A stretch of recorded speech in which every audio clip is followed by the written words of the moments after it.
Your tools are not conducive and right to the audience that is coming to the workforce today. On average, B2B sales teams experience 35% turnover in their sales team. So that kid that you invested 6 months to onboard and $30,000 in sunk cost is leaving your B2B sales team today.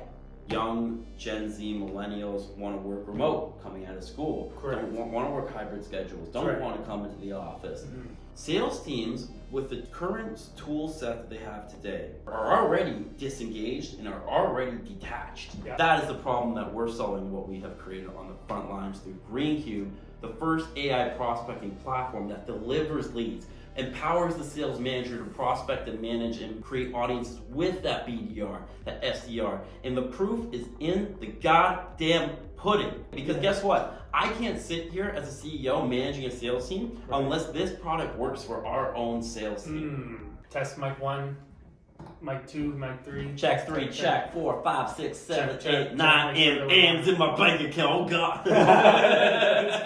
Home runs, baby. Home runs. Flip it! I love the tough calls. I like them. Get better every day. With aspirations of selling for close to $1 billion. All you got to do is you got to stay high. Yeah, what's up? Yeah. Oh. Welcome back to another act of Stay Hot. This is Act 38. My name is Tristen Ross, the host and producer of Stay Hot. To my right is Troy Crema, CEO and founder of Greencube Analytics. We got a big one today. We got a big episode. Free the boys. We're starting anew. We've got a whole bunch of ideas. Now let's give a little background on how Stay Hot originated. Right. Get a pound though. We gotta start the show with a pound. Oh, we always do start with the pound. So this is just for people that are joining, anyone who's just started to follow the journey recently. Troy and I've been doing this for the last 38 weeks, right? Unbelievable. Which is a long time. And the original idea stemmed from the fact that Troy and I found each other. I was doing a podcast at the time, and he said, "Wow, this would be great. I kind of want to do that for my company and share the story." I said, "Troy, how amazing would it be to document the journey of you growing a startup as an entrepreneur?" And at the time, you guys can go back to the very first act of Stay Hot and find that Troy Greencube wasn't what it is today. Right? It wasn't even close. It wasn't even close. All you knew from my memory is that you guys were dealing with data within the sports industry to help with betting lines. Yeah, we had an idea. We had an idea that we were going to create AI betting lines through the power of AI and data science and analytics that ultimately would disrupt the sports gaming industry. Right. Long story short, basically we realized really quickly AI was created a while ago, but ultimately one of the first industries AI came into ever, because it's all based on huge data sets, and the most publicly available data set stemming all the way back centuries ago is sports. And that's ultimately we realized we had to pivot. That's right. And so from this journey of this podcast and whatever, we've sat down once a week since that day and it was just open conversation, open dialogue, and say, "Hey Troy, where's the business at today? Hey Troy, how you feeling? How's it feel about being this decision maker? Oh, you hired your first employee. Yeah, how does that feel? Let's start with the hire. You've had a couple of fires too, but I've always just been interested in picking Troy's brain to help document the process, and you can go back and watch all 38 acts and see the evolution, the documentation. And the biggest thing that I've recognized is Troy's confidence in the way he presents and communicates his business acumen, the company's acumen, the goals, whatever. And I've always said this from day one. It's going to be so cool to go back in 20 years and watch these back and see the evolution of yourself and the company. I think it was really funny, Tristen, how a couple weeks ago we rewatched the first episode. That's right. And we thought, it's funny, I think this stems around how you have to be so complete with yourself first before you actually go out and start a business. Sure. And that process is really hard. Correct.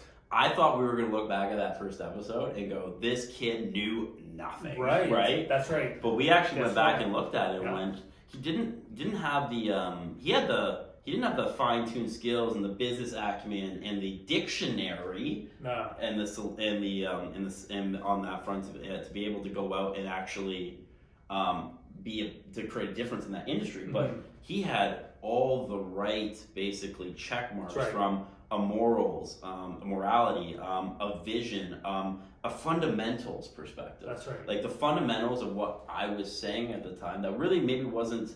Actually, some of it is very Greencube specific on the vision. It's crazy. We watched back a little bit, and you the same buzzwords and words that you use today to describe the business. AI target audience creation. That's right. That was a big one. You were saying that. And we were saying that a year ago. Correct. Do we know that it would lead to ultimately where we have today? No. No, but it's funny how that theme stuck. That's right. And we talked about in that episode building pillars. Yep. We built the pillar, and eventually we channeled and ball that energy around AI audience creation. We weren't even sales specific. Correct. We were in marketing. Yeah. We were ultimately, we didn't even know whether we were marketing or whether we were sales. We were marketing funnels, and ultimately we worked with VPs marketing. We worked with VPs of sales teams, or did we work with the BDR, the SDR, the AE? We knew nothing about what those terms were, but we knew that we were going to create the best audiences ultimately for the company. That's right. Now we're creating the best audiences not just for the company, but for the rep and the person, and that's where it's evolved. And so it's really great, I think, to see from just that inception that I was shocked. I honestly did not think that we would even be having those types of levels of conversation. I agree. I was shocked, and I was like, I was actually I was scared to watch back that first episode. So you guys should go watch it back. Yeah, but those kids weren't full of shit. It wasn't full of shit, and I think it just proves to what I've learned from you is that entrepreneurship is a discovery process. Yeah. And oftentimes you have the ideas already inside of you. It's just you got to put them out into the world and navigate with those ideas as you're building something. I think it's so funny, right? It's like, and we'll get into it here because I'm so excited about this episode. And to give full transparency, Tristen and I have now, Stay Hot is an individual brand. Yeah. It's an individual brand. So for the past 2 months, Greencube came in and we used Stay Hot as a fundamental part of Greencube's marketing. Yes. What we realized is that limited what we wanted to do in the direction of Stay Hot and documenting entrepreneurship and not just sales specific. And so as of today, this is our first episode that we're going back to the original premise that Stay Hot is. And it's a free-flowing, no direction, no targets to hit, no specific branding, and it's just open, and it makes me excited again because now we're going to go back into Greencube's always going to be a part of this no matter what, because Troy's the CEO and founder, and that's where all of his knowledge and insight comes from. 100%. But it's going to give us more freedom to dive into certain topics that we see going on in the news and pick your brain on a more free way. And I'm fired up about it because if you look back at that Act 1, we were just talking about fundamentals, and really it was more a free-flowing conversation, and they were valuable conversations. Of course. Now we got acumen, now we got real problems we're solving, Sure. Now we got stats, now we got ideas that are actually being implemented. That's right. That are working, that are original, Correct. all based off of the vision that we had in Stay Hot of Act 1. And Absolutely. here we are, Act 38. Act 38. Almost a year to the date, guys. We're almost April or late March is when we filmed that first one, which was the Greencube Weekly. Now we're unlocked and we're ready to fire off and we're ready to That's go. right. So let's fucking kick. Let's do it. So let's start this off with the headline of the episode that you want to share today. So we have now entered. So you always, again, as Tristen was saying, startups are all about a discovery process. You never create ideas out of the blue. You discover ideas. You come up with an idea initially, and then you get into an industry, you get into a market, you build your initial product, and it's like building that plane, the episode we created. Right. You're always adding to the plane, and eventually you're going to come across a territory or a level of altitude where you just have flat, clean air. and there's no turbulence. You have to take off and go through a lot of turbulence, go through some terrible conditions while building the plane. That's right. Ultimately to reach that altitude level above the clouds, maybe the stratosphere. Of ultimately where you feel really secure and comfortable about the problem that we're solving. Sure.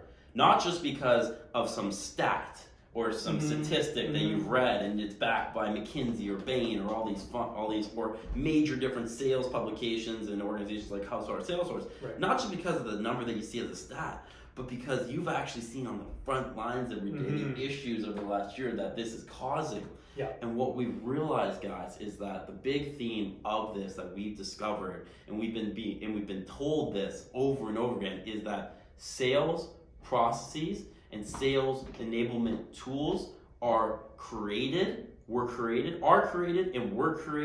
by ultimately Gen Xers and older millennials that ultimately are now 40s and 50 years old that have great companies, amazing companies, but they built tools for the 90s, the thousands, and the tens. And they ultimately built tools for the older millennial type of Gen X population, the 90s cold callers, out of 100, you need to dial 100 numbers and have 99 crap conversations just to have one good one. The big volume-based approaches, there is now a new generation, and ultimately where Greencube is, of creating a sales tool for the next generation of sales people, my Gen Zers, my young millennials watching the show, our audience. There's a reason why Tristen and I have multiple people DMing us, not even if you're in sales, but just loving the ideology of what we're talking about and the problem we're solving. Yeah. And the fascinating thing about this is we've been told by multiple VCs, private equity funds,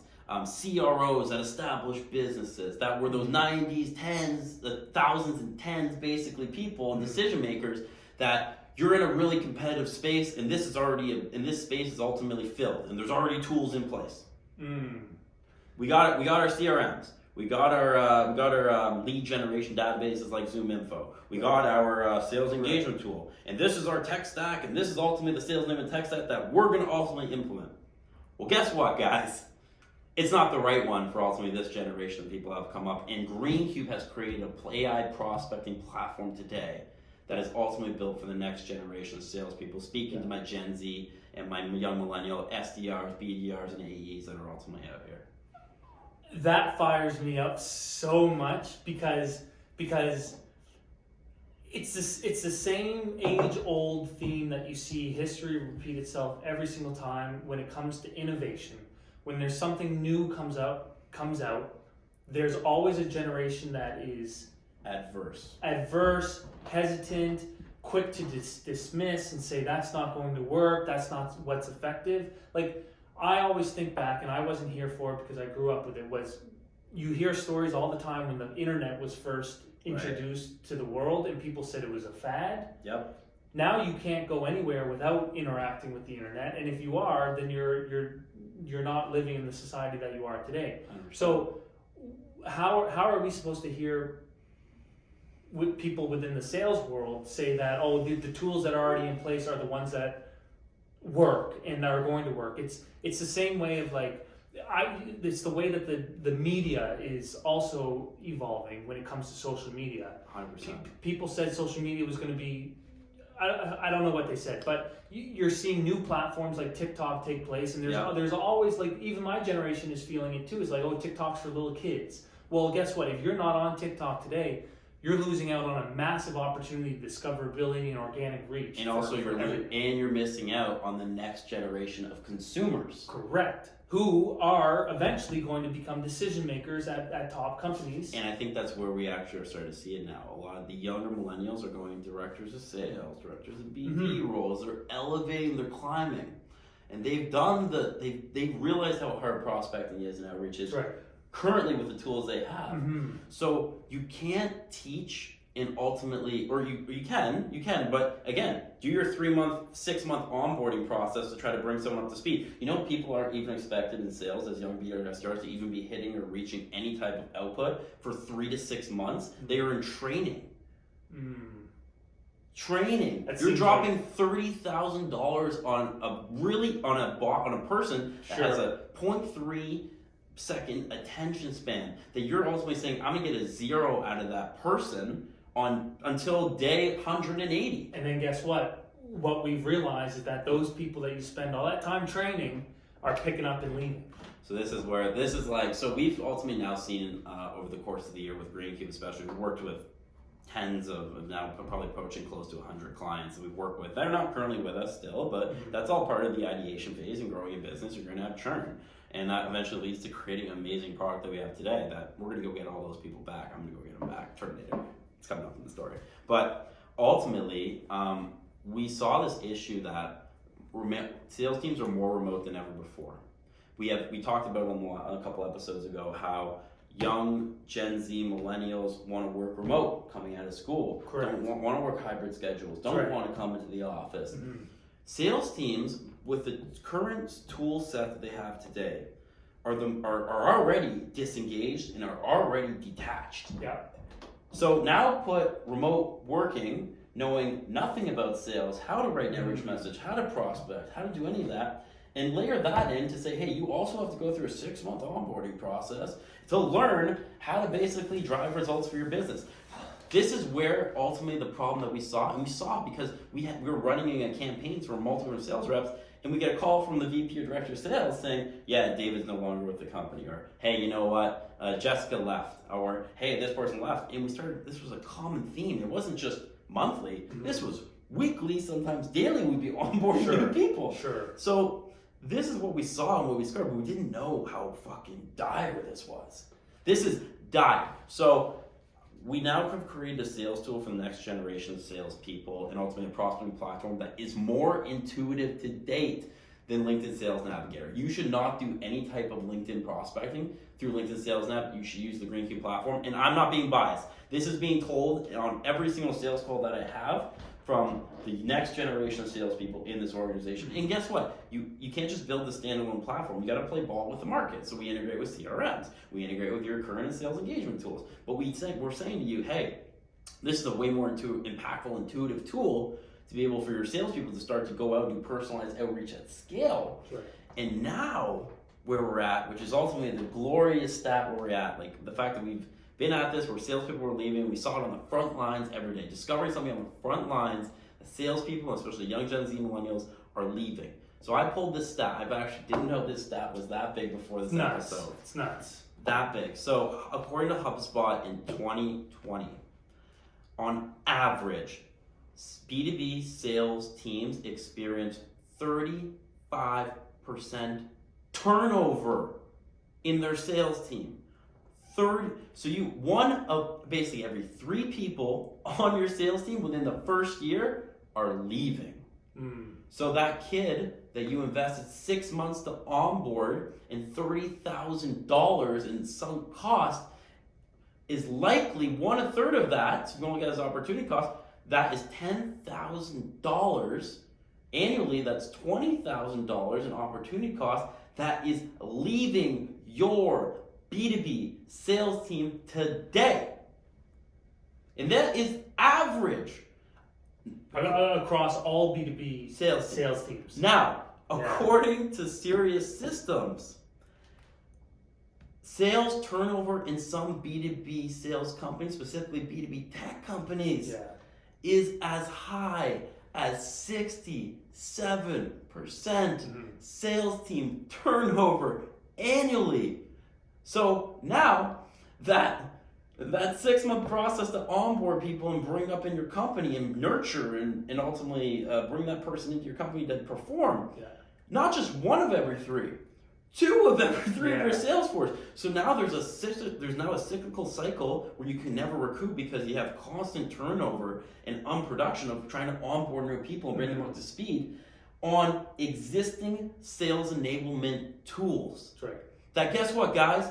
The stats will tell you 2 of every 3 salespeople in B2B sales teams are leaving. Do you not think that your tools are not conducive and right to the audience that is coming to the workforce today?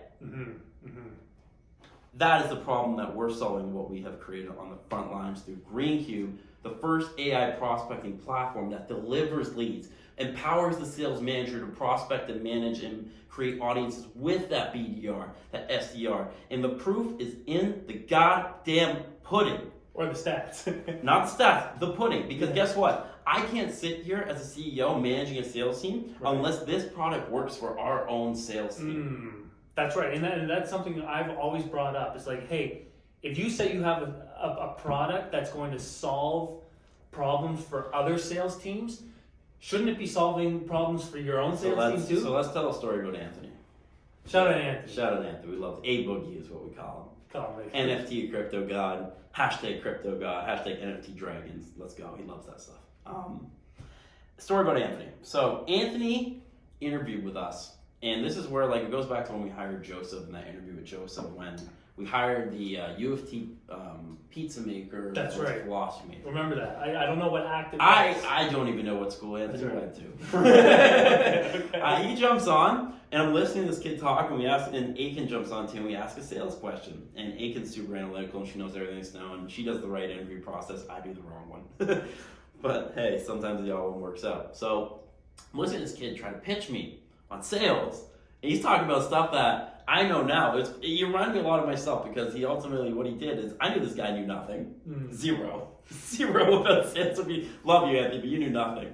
Yeah. But this kid was still trying to convince me that he knew something. And what that showed me was fire, drive. He was waiting to be unlocked. Sure. He just came on last month. Our product, and this will go into another theme at the end of the call, finally caught up to be able to provide value for the next generation of Gen Z salespeople, probably by Feb 1. That's right. So we always talk about like when's product gonna catch up to you and ultimately create a tool that's conducive to what the people that you want to go after. It caught up when Anthony started in this company. Let me tell you a story about Anthony. Knew nothing about B2B sales, knew nothing about AI, SaaS, tech sales, didn't know nothing. Outreach. Yeah. I said he was using LinkedIn Sales Navigator. He was using ultimately all these other different type of stanzas. He's using all these existing tools that we told him to use because that's what everyone else used. That's right. I told Anthony, you know what? I think we're creating a tool here. We have for the next generation of salespeople. This is now our full motto. This wasn't our motto in January. Right. This is now our full motto because we know what we're solving. Mm-hmm. Anthony, let's create an audience together. Here it is. I'm gonna create something. Do you like crypto?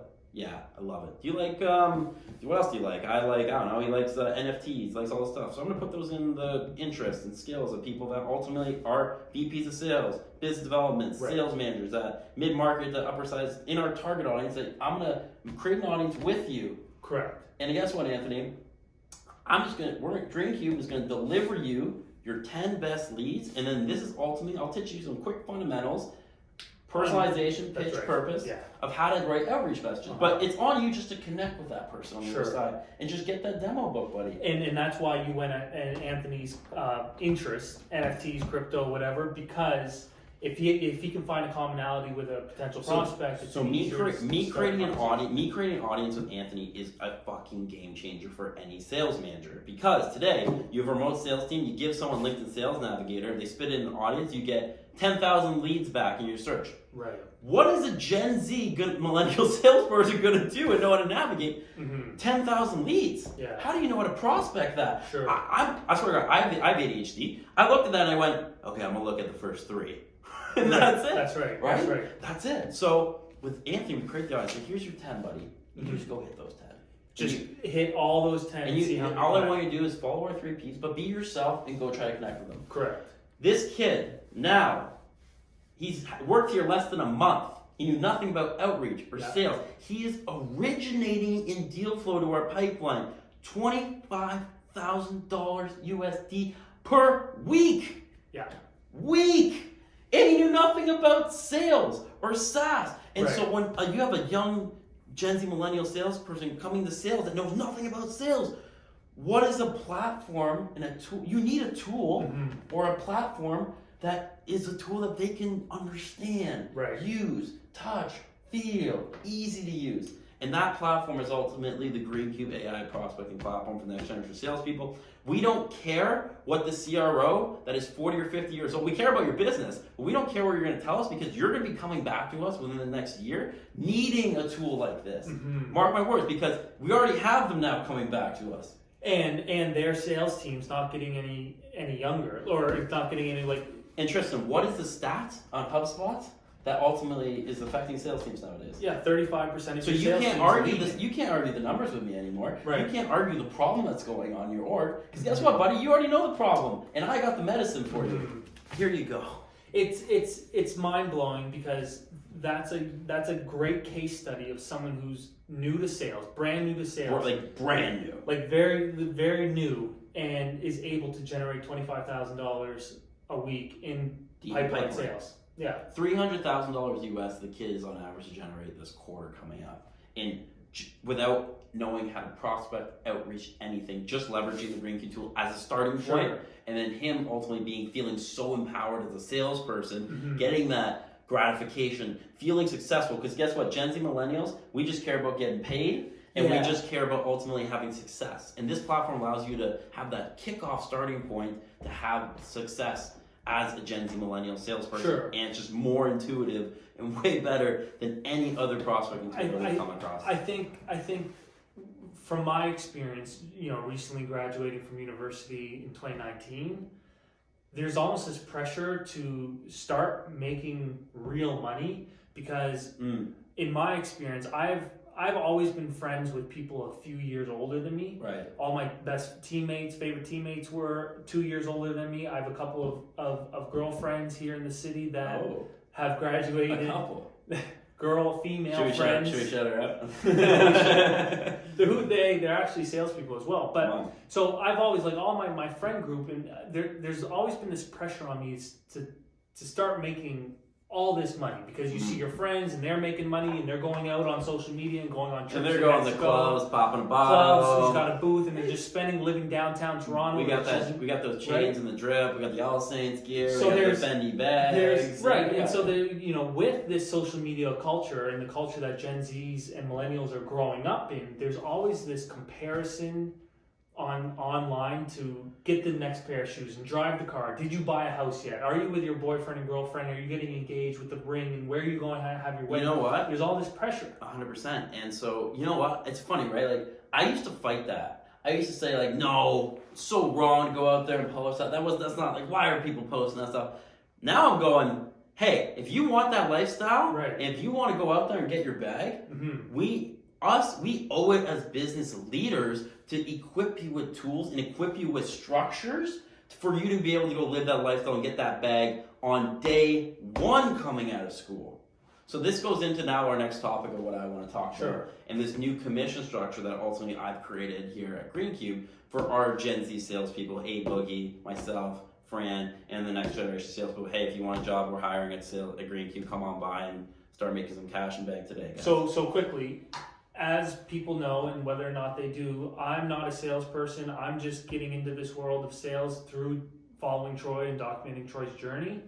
Explain for people that may not be familiar with how commission-based pay works in sales. So a lot of it's on OTE earnings. It's something called on-target earnings, where you make your base salary, but then ultimately you can make X commission if you hit your on-target earnings. And some on-target earnings depends on different types of things, right? So you have your BDRs that need to originate X amount of pipeline for a different quarter. Right. So Troy, the CEO, goes to Anthony and says, "Hey, Anthony, you know, $30K a week." Yeah. So I said, "Hey, Anthony, if you originate so it won't be on this structure, but I'd say, Anthony, hey, if you originate traditionally, because I got to close 3 of every 10. If you originate $3 million in pipeline, you'll be able to make a $50,000 bonus."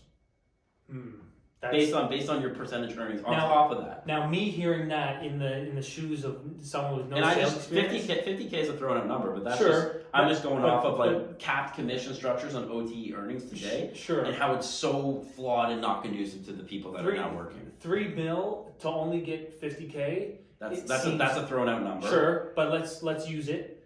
Sounds so intimidating to me, in that I'm going to be putting in a lot more work for this company for little. For 40K base and maybe under 100K you're gonna make to potentially to bring in high, obviously 100% 3 mil, but let's call it low end, like $1 million in revenue. Like, come on, dude.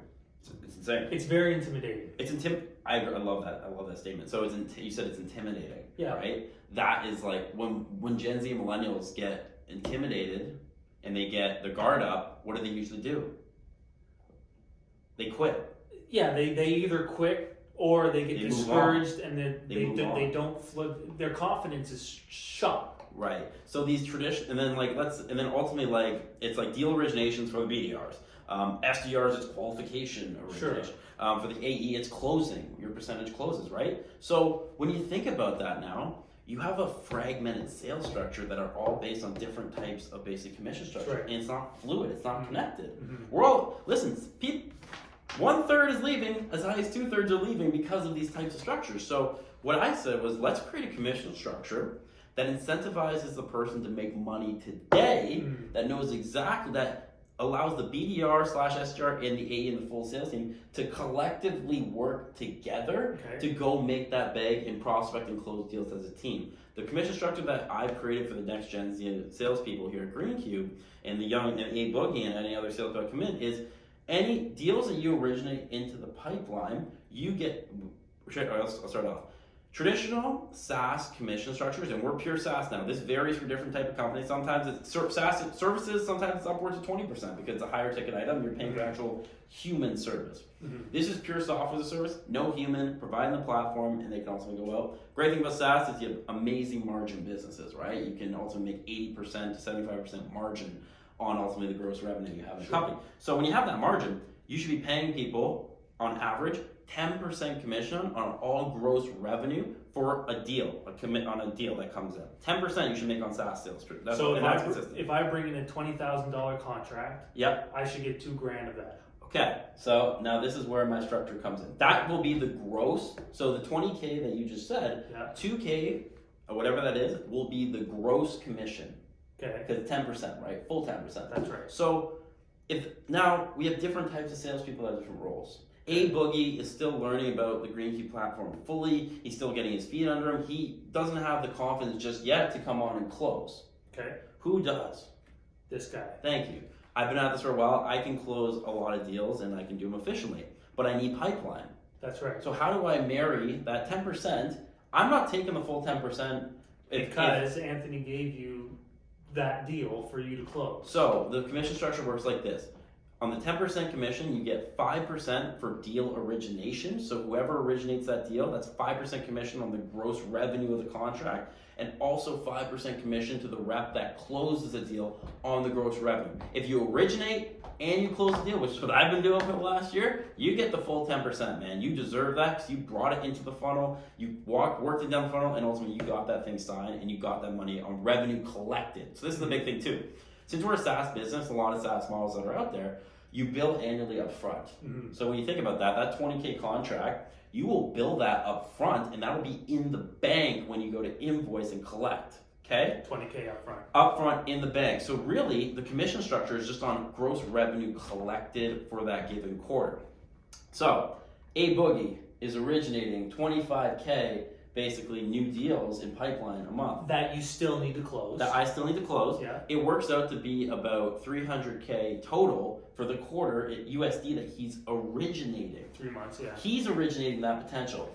And then he comes to me, and it also creates a lot of great pipeline transparency. It creates a lot of good teamwork because he's motivated to book high quality prospects and high quality calls, because if he's booking me 300K in potential pipe that ultimately 200K if it's crap, then he's not going to get the returns. So he's motivated now to find better prospects, go out and create more cleaner prospects, people that are going to pay that upfront money and have the budget to do so. He's motivated to qualify. So, because when he hands that over to me, I go, hey Boogie, I got this in the bag if it's X, Y, That's Z. right. So then I go, hey, guess what? I just went on the call with the guy. I sourced it for you. It's about an $18,720 contract opportunity. We have a call with the guy on May 23rd. We're going over reps. We're going over the agreement. He's pretty confident he's going to buy here, and it's looking good, buddy. Your commission on that is $900 bucks, let's call it USD. on potentially that deal. Works out to be $1,000 just on that one deal, buddy, that you brought in. I can sit here with my BDR and quantify and tell him what he's gonna make, Correct. and that I'm incentivized to make it too. Because guess what? I want that $1,000. That's right. I want to go out and pop a bottle at a club with Tristan and the boys and have That's a good right, time. yeah. I'm incentivized too, Sure. as a young salesperson, and you know exactly what you're bringing in. That's right. You know exactly what ultimately the revenue collected is. You're incentivized to bring in better prospects, and we pay every quarter. I want to get this down eventually, guys, to get paid on monthly, and eventually I want to get down to pay on per transaction. But right now, just with where our stage in our business and the fact that we can't have our accounting people dealing with that, I want people getting paid every quarter, and it's just ticking and going up. Yeah. Hey, Boogie, guess what? Add $1,000 to your quarter bonus. Hey, Boogie, you know what? Add another $1,500 USD to your bonus. Hey, Boogie, guess what? Here's a check for $20,000, $15,000 USD commission on revenue that we closed this quarter, big guy. I love what you said, that he's incentivized to lob you the most qualified deals. 100% now. Right? Creates teamwork, Yeah. transparency. And what's this? Remote sales teams, how do you bring them back together? Gen Zers, you create commission structures that motivate the Gen Zers and ultimately connect the Gen Zers to maybe that more experienced salesperson in New York. Working as a team. When people are working as a team and they feel like their success, especially these young Gen Z millennials, we like success, we want to get paid. It's a structure for the next generation of salespeople, and something that I am really proud of, and ultimately because I swear to God, it has unlocked him. He's unlocked. This guy was up last night at 10 p.m. ET sourcing and prospecting deals, shooting me notes saying, hey, what do you think about this guy? I have a conversation. I go, yeah, I'm just looking at it right now. I think he's probably, looking at the LinkedIn, it's probably a 5-rep opportunity. Yeah. This is what the quantified will be. And I can say that because I can look at it and just see it. That's right. Once you quantify the money that could be going in your pocket as a Gen Z, I don't know what it is. Maybe it is the world we're living in, where we want to be able to go out and say, yeah, we just spent $300 on a bottle of tequila or something. Yeah, it's more like $500. Parker Christie, you're ripping us off. It's just there's that incentive to, us young people want to make money. We want bags. We want to go out. We want to have fun. You need money to have fun. And you want success. And you want to be good at what you do. And if you're good at what you do and you put in the work, I'm going to pay you uncapped commissions on this structure because you're bringing in revenue collect to our business. What do we care? You're growing our business exponentially. You deserve to get that bag, buddy. So this is a structure for them. First off, Anthony, shout out to you, man. So proud of you. He's in my short time here with seeing Anthony, we had an episode where we featured him. He came on. That was like one of his first weeks. That was one of his first weeks. He booked a call, and then we kind of grilled him on how the call went to see how you speak about him now, and that he's up late at night, like grinding and constant. I think that's what you want your employees to do. You want them to do it, guys, but it's not like you don't tell them to do it. It's the kids. That's right. When I see someone gets unlocked, and it was about you got to grind to get that point. Remember that point? What's that point called? Starts with a P. It's It's called passion. He is passionate now, and the reason he's passionate about. We live in a material world. I'm a Gen Z. I like my NFTs. He's sending me stuff about NFTs. He likes T-shirts. He likes vintage T-shirts, and he likes those polo kind of stuff he buys from the thrift store. All that costs money, and I want to give him the opportunity to go buy what he wants to buy and live the life he wants to live, and he deserves it. I think that's what you want when you're creating a culture. Is you want everyone to be self-motivated and be as passionate about the company as you are as a founder. And you know what the great thing about it, guys, is you can have a great commission structure, but if you don't have a tool to ultimately your person like that can use and come in on day 28 and be originating 25K USD in pipeline, like he is, just using and the great thing is all through our platform he's having success. Right. That's the starting point of all this. That's right, and not every company can say that because every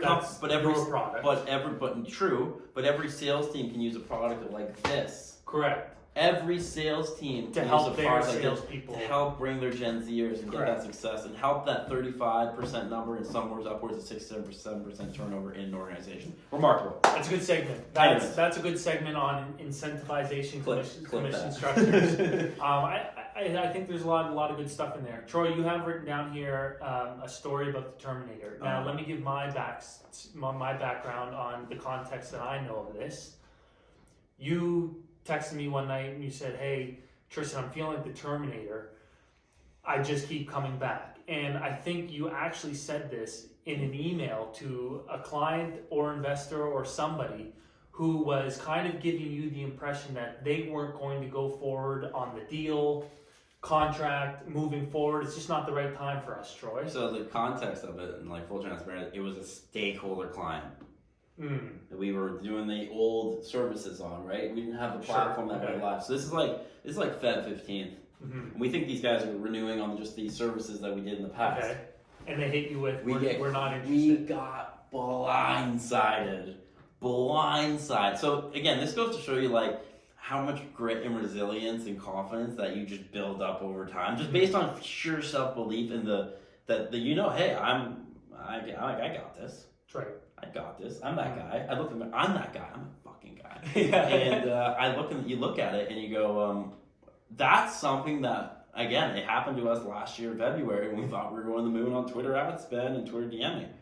Blindsided, client gone, blindsided, client gone, blindsided. And now so we're in the middle of a fundraise, and one of our stakeholder clients goes, yeah, hey, thank you guys so much, amazing team, we love working with you, and unfortunately we can't move forward. Imagine receiving that. That hurts. In the middle of a fundraise when you're pitching that company's brand name. Right. You're telling investors that you already have like the due diligence process going that, hey, these guys are locked. We're hedging, we're betting on these guys being our long-term client, our stakeholder client, and our use case for everything moving forward with the platform we're creating. We were betting on that for our previous product, right? The services plus SaaS platform. Well, the great thing about ultimately, kind of the last thing too about product catching up, but the Terminator story. So I received this email. I just got off a call with VC. I'm pitching these people. I'm about to go into a VC call. I get this. I go, whoa, that's a dagger.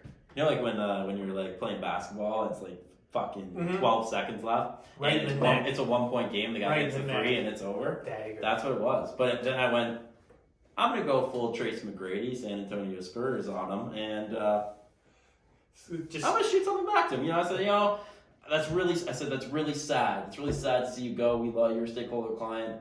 But you know what? I'm sad to see you go on GC Outreach at the time. But I would love to show you the new Greencube AI prospecting SaaS platform to build. And I would be remorse if I didn't show you this and convince you to stay. And going back to what you were saying on the Terminator story, I said to the guy I'm like the Terminator, blank, I'm always coming back. And I signed it. He literally said that. And I signed it in an email to the guy. And that wasn't something that I was like, I'm just going to be cocky in the moment and do it. That's just something I organically felt. I was like, I'm like the Terminator, baby. I'm going to keep coming back. And I believed it. And I genuinely believed it. I remember this. And I remember like the next day, he's like, okay, I'll give you 30 minutes the next day because I owe that to you. Okay. Jump on the call. I start talking to him like, listen, it's a remorseful call. It's like you're at a funeral. Goodbye, and we're like, goodbye forever. We're breaking up. And then I go, and I wasn't phased. I wasn't remorse. And he's like sad. And I'm going, dude, I'm going to drop some fucking shit on you in 2 seconds. Right. And I hear him and he starts talking about how like I need people to be able to prospect better and I need them to have the tool and the power. And he's just feeding and he's giving me information. And I paused and I went, I love everything you're saying right now because I'm about to blow your socks off, blank. Like I literally said that to him. And let me show you something. So I walked him through the demo of the Greencube AI prospecting platform that we just had with product catching up like that week. End of the call, you've seen it. I watched it, yeah. We're talking terms.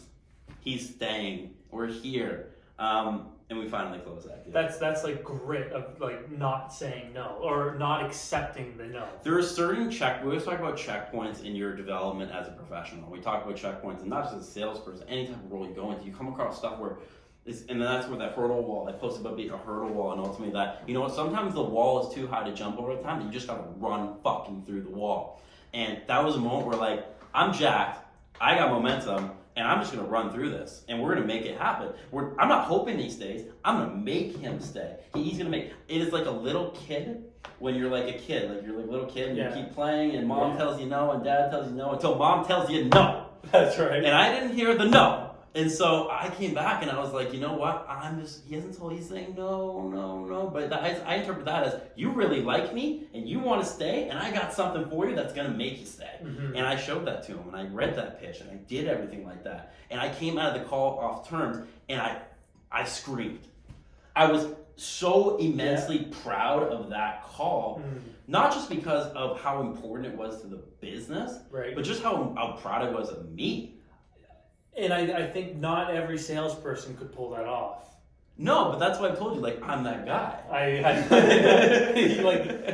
But that's insightful, and I think a lot of people wish they had that kind of confidence. But everyone can. Like, that's the premise of the story. Everyone can. And confidence is in different ways. It's not confidence, it's self-belief. Everyone, we create the story. This is Troy's podcast, sure, but that kid was that kid that didn't know anything about sales, that was didn't have a phone call, that was reading off a manuscript. And right. Yes. But how did you know that you weren't going to offend him by saying, no, give me another shot? Like how did you know that you weren't going to come off as desperate? Because I wasn't. Because I knew I was just he's saying. And even though he told me no, he told me no. He didn't tell me no. And that opportunity came into my head and I said, I got this. I'm the Terminator. I keep coming back. I got this, man. And that's all I needed. I needed a window of opportunity, and he gave me that window, and I was gonna jump through that goddamn window. I was gonna break that. That's window. right. Okay. And here we are. So how many other times have you done that and it didn't go the way you thought it would? Be honest. Yeah. How many times? Yeah, there was one the following week. There was, yeah. Yeah, and I was like, shoot, like, and you know, but it didn't have that same feeling. You know, it was a different type of company, and it's not. Was it as important as the company as this one? Maybe not, but that's all relative. It doesn't matter. Of course. But you feel that you're intuitive. Like, I feel a big thing that I've developed is ultimately business or personal intuition when it comes to my life, personal life, my day, business intuition. I know and feel how stuff happens. Like, and I feel the room, I feel the call, I feel my email, I feel the environment that I'm in. And you've gotten enough reps to know when it's right. But I'm glad to hear you say and admit that's not all the times it goes well. Yeah, because you know, on the call, when you know what I heard, I start going to my pitch. Let me just show you about it. And he goes, no. Okay. And I went, okay, back off. And I said, okay. But then ultimately, like, we've learned tips, and you learn tips, right? You never burn bridges. You build relationships, right? Yes. I said that I have so much. I told you I have so much respect for you, and I really appreciate you taking a shot on us. And guess what? We weren't I pitched to the company that ultimately we are today, but it wasn't the company that we were. And hey, how about what do you think about us revisiting something in 3 months? Troy, I would love that. So now we have a call for 3 months from now. I'm going to walk through the platform. He says, go get me some more stakeholder clients, because to bring you guys back in, I'm going to need ultimately some case studies. So cool, I'll get those case studies. Now I have a goal. I know exactly what I need to accomplish. And I'm going to go accomplish that for him, because I owe it to that guy.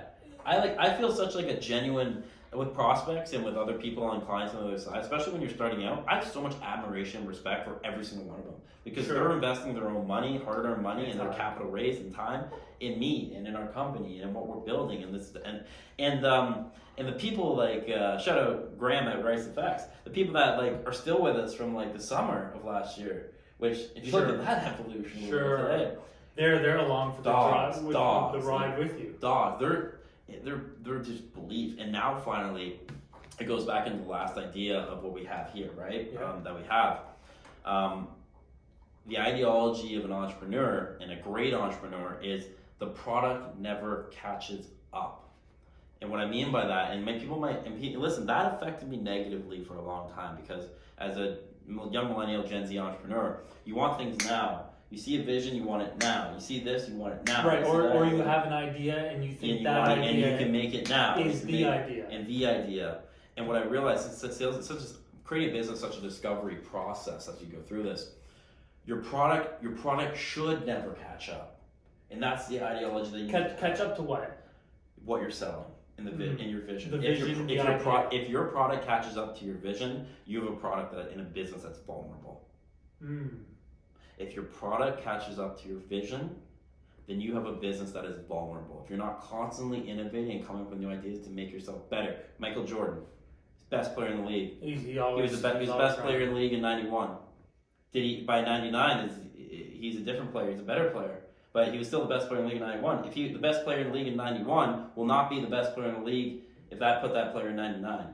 That's right. So, okay, so is that because you have an idea and a product today but then you as the entrepreneur is always looking forward to what could be coming in the future. I feel like if you're not a true entrepreneur if you're not. Like, come on, man. Like, this is why, like, when you start businesses to solve great problems, like the one that we're solving today with Gen Z millennial salespeople and helping these companies, there's so much innovative stuff. Like, and it's fascinating. It's empowering. That's what you get up in the morning. Yo, I got this sweet idea. Here's a small tweak that we can make to the product today. It's going to be a game changer for someone. Right. One, for example, is on prospects that we have in the platform. I said, can we have a little doorbell icon? And the doorbell icon is something that I can click that icon and set a date for a follow-up. So in Greencube will send me, and it's not a date for the follow-up with the prospect, but it's an internal reminder to me that I had a great little conversation with them within the platform where, hey, I got a response from someone that said follow up next quarter. Hey, I would love to send an email reminding me to say follow up with Tristen Ross in 3 quarters because he told me to do that. That's all stuff that gets lost nowadays in current systems. We're creating an intuitive tool ultimately for Gen Zers to be able to do that, right? And have those types of, so small features like that. And then ultimately this idea of giving the sales manager the ability to go in and create audiences for each one of their sales team and have an admin account to ultimately blow that up. Like, that is happening today, and that's something getting rolled out in the next month that will connect sales teams like never before for prospecting and outreach. It already is happening. People are doing it on individual accounts and manually going in. We're creating a platform to really link sales teams together to be able to prospect and create audiences together. For the sales manager also to set parameters based on industry, jurisdiction, ICP, headcount, create for the so now as a BDR, it's like a kid. When you have a kid, you can't give them the ocean. You got to put them in the kiddie pool, right? And so I'm gonna set parameters on the kiddie pool for you to ultimately thrive and learn how to tread water a little bit, right? So that's what you have to do. You got to train the person, but you got to set parameters because set pillars. Idea of setting pillars because if you set pillars, they can obtain goals that are attainable. That's right. That's what we have provided for them, allow them to do. It truly is remarkable. But the ideology of a great entrepreneur is to use this as a positive mindset is that the product will never catch up to you and your vision. And when you have that mentality, man, yeah, it could be frustrating at some points because you see the market opportunity today, and if you had that vision, that product, your visionary product today, and ultimately the world that you're in, then you could have made that sell. But guess what? There's gonna be more sales, and you're gonna learn from it and collect that feedback and data, and you never will catch up, and you never will catch up. We will never catch up. But guess what? You'll be looking back here with a product today that ultimately is changing the game for ultimately an industry that everyone said was too competitive, too fucking hard to be in, dominated by people that ultimately have a certain way of doing things. Well, guess what, guys? We've created a new way of doing things just through grit, hardship, and pure, brilliant people in this company like Shui Sang Aiken and everyone here involved that we're solving real problems here. And you know what? It's just funny how I knew that there was a problem, but that ultimate stat that was there is remarkable. That was well said. Okay.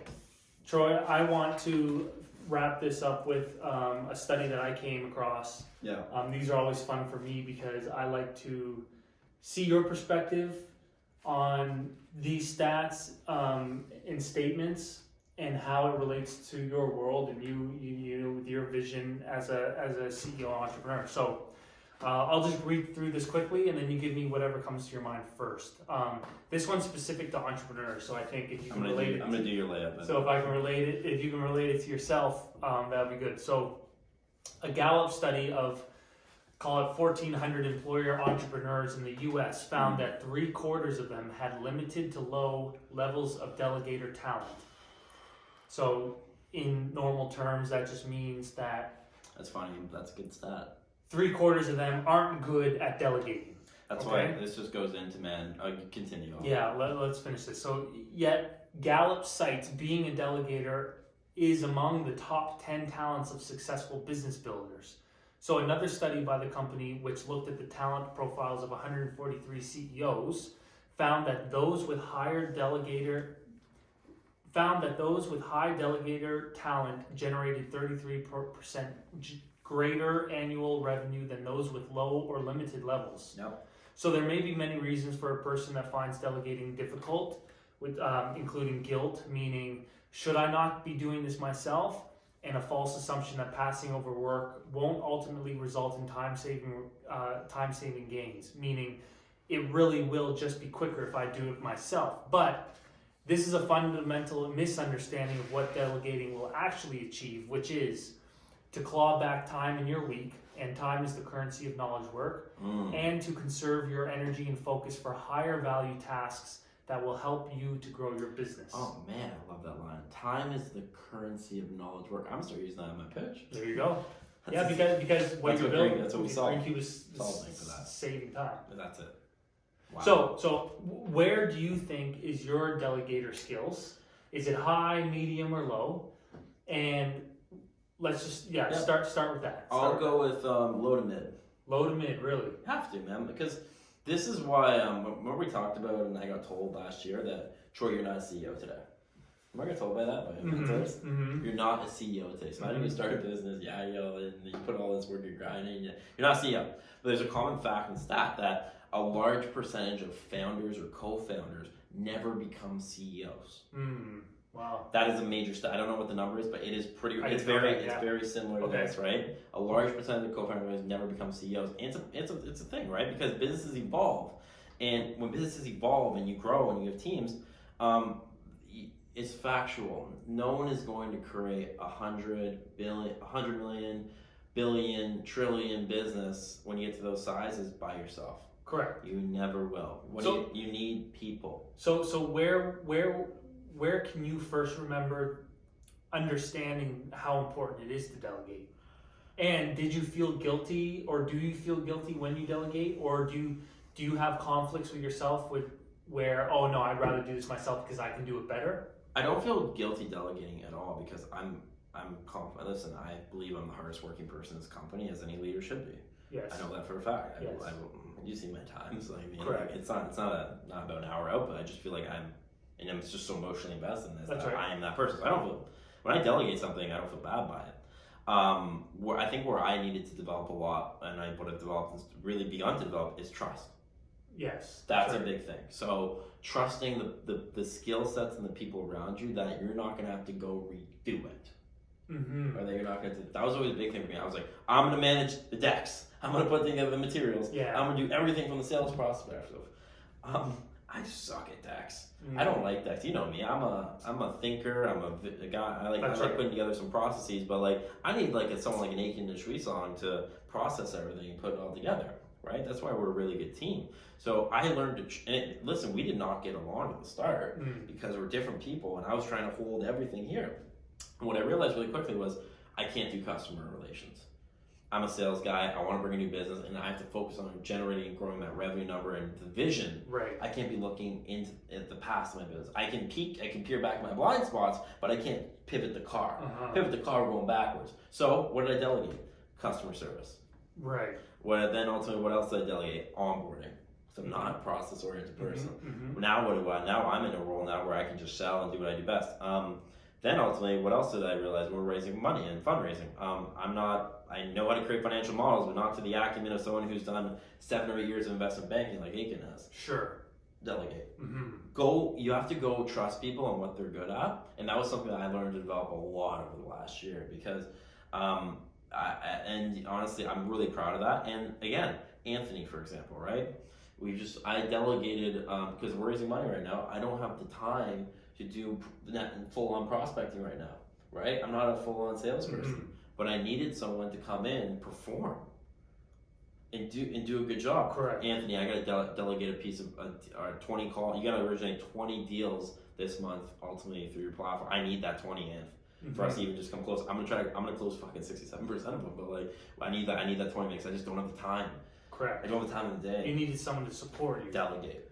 Yeah, and I think when first starting out, the fear about delegating your ideas to someone else is that they're not going to be able to do it as good or the way you envision, or the way that you envision it, right? But I did come across, I was listening to a podcast with Mr. Beast, who's a top YouTuber. That's your boy. He's a content creator, whatever. And he said, when it comes to delegation, think about it.